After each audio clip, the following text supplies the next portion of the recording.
अस्सलाम वालेकुम स्टूडेंट्स। आज हमने फर्स्ट ईयर का अपना टॉपिक नंबर 6.3 स्टार्ट करना है, जो कि है हमारा फ्लूइड फ्लो से रिलेटेड। 6.3 टॉपिक है जो कि है फ्लूइड फ्लो से रिलेटेड। ठीक है, पेपर में शॉर्ट क्वेश्चन के हिसाब से ये टॉपिक आपका काफ़ी इंपॉर्टेंट है।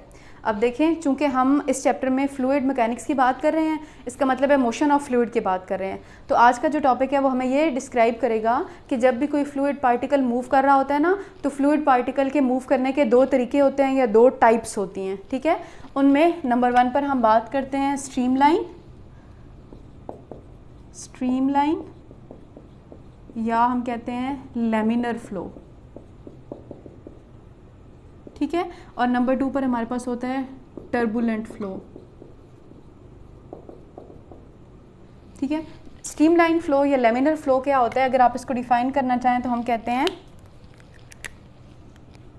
The flow of fluid in which every particle of the fluid moves in a straight line is said to be streamline flow। Streamline flow. ठीक है, यानी कि बात क्या हुई कि ऐसा फ्लो जिसमें फ्लूइड का हर पार्टिकल स्ट्रेट लाइन में मूव कर रहा होता है, इस किस्म के हम फ्लो को कहते हैं that is a streamline flow. और इसी के साथ अगर आप टर्बुलेंट फ्लो की बात करें तो सिंपलेस्ट फॉर्म में या आसान अल्फाज में आप लिख सकते हैं द इर्रेगुलर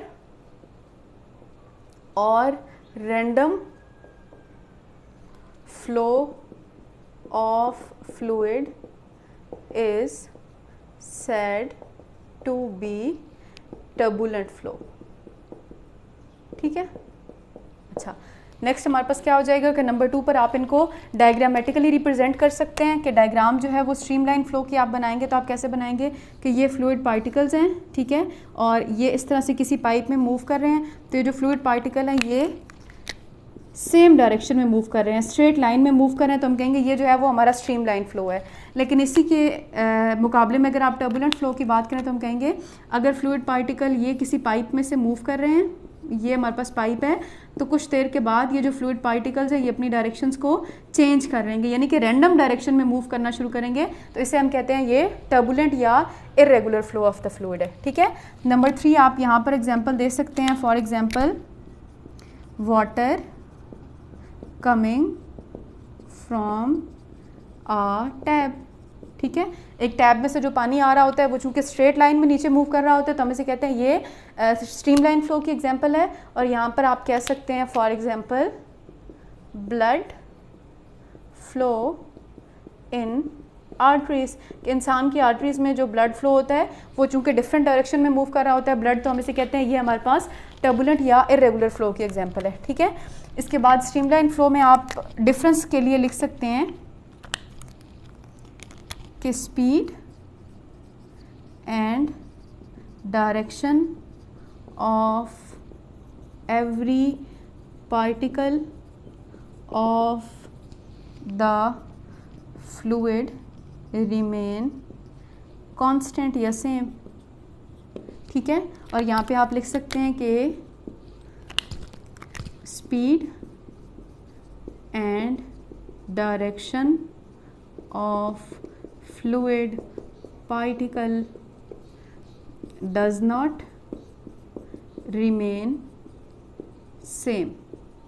ठीक है, इसके अलावा पेपर में अगर डिफरेंस में क्वेश्चन आ जाए तो आप यहाँ पर लिख सकते हैं कि in case of streamline flow आप कह सकते हैं exact path of the particles can be predicted. ठीक है, और आप यहाँ पे लिख सकते हैं कि exact path of the particles can not be predicted. Exact path of the particles can not be predicted. ठीक है। अच्छा, ये तो हमारे पास था कि जब भी फ्लूइड मूव कर रहा होता है तो मूविंग फ्लूइड के दो टाइप्स में से कोई भी एक टाइप वो ओबे कर रहा होता है, या तो वो स्ट्रीमलाइन में लैमिनर या स्ट्रेट लाइन फ्लो में मूव कर रहा होता है, और या तो वो टर्बुलेंट यानी कि इरेगुलर फ्लो में मूव कर रहा होता है। ठीक है। अब नेक्स्ट जो इस टॉपिक में वो हमें एक इंपॉर्टेंट शॉर्ट क्वेश्चन है, वो ये बता रहा है कि हम अगर किसी भी रियल फ्लूइड की बात करें ना, तो रियल फ्लूइड चूँकि हाईली विस्कस फ्लूइड्स होते हैं, तो हम उन फ्लूइड्स के साथ डील करना हमारे लिए ज़रा मुश्किल होता है। ठीक है। तो हम अपनी आसानी के लिए एक आइडियल फ्लूइड बना लेते हैं। और आइडियल फ्लूइड क्या होता है, तो हमारे पास हमने एक स्टैंडर्ड बनाया है जिसमें आइडियल फ्लूइड की डिफरेंट करेक्टरिस्टिक्स होती हैं। हालांकि आइडियल फ्लूइड एग्जिस्ट करना इम्पॉसिबल है, लेकिन फिर भी हम कहते हैं कि अगर फ्लूइड के पास फॉलोइंग करेक्टरिस्टिक होंगी तो हम कहेंगे that fluid is an ideal fluid. Number 1 कौन सा होगा कि the flow of the fluid should be streamline, यानी कि अगर किसी भी फ्लूइड का फ्लो स्ट्रीमलाइन होगा तो हम कहेंगे that is an ideal fluid. Number 2 पर हम कहते हैं कि the fluid should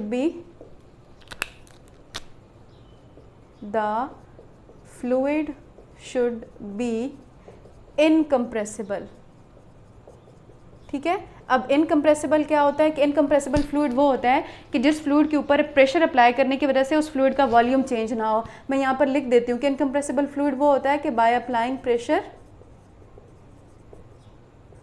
volume does not change, मतलब ऐसा फ्लूइड जिसके ऊपर आप प्रेशर अप्लाई करें और उस फ्लूइड का वॉल्यूम चेंज ना हो, उसे हम कहते हैं that is an incompressible fluid. ठीक है। नंबर 3 कहते हैं कि द फ्लूइड शुड बी इररोटेशनल। ठीक है। इररोटेशनल का मतलब होता है कि इट शुड नॉट